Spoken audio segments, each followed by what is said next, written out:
What is authority?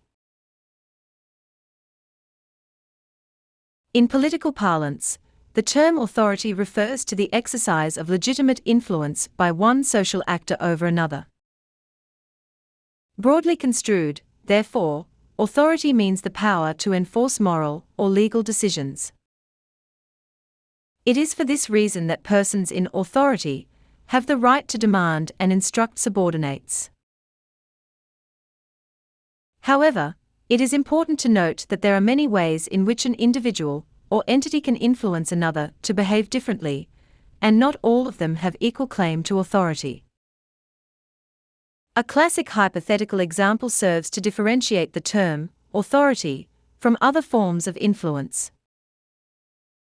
For example, one person wielding a club forces another person to hand over money and possessions.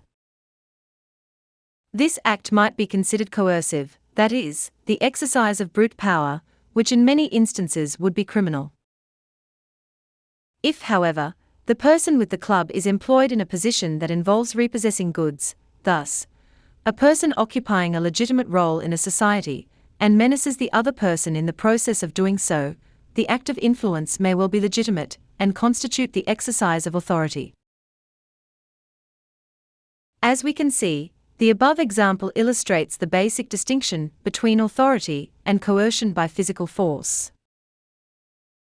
As the psychologists John R. P. French and Bertram Raven pointed out, however, these are only two of the common bases of social power, and the distinctions between authority and other forms of social influence are somewhat more subtle.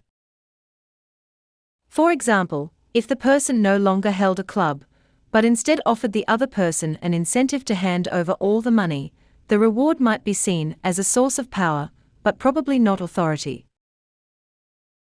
A banker who rewards a client with future interest payments for doing exactly that has no authority over the client, because the client is always free to decide not to deposit the money, and later, to require the money's return.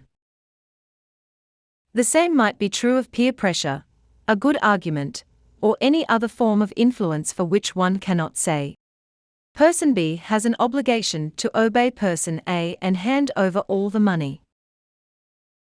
Indeed, it is in this sense that there exists some normative relationship between A and B, some duty that B has to obey A, which constitutes authority.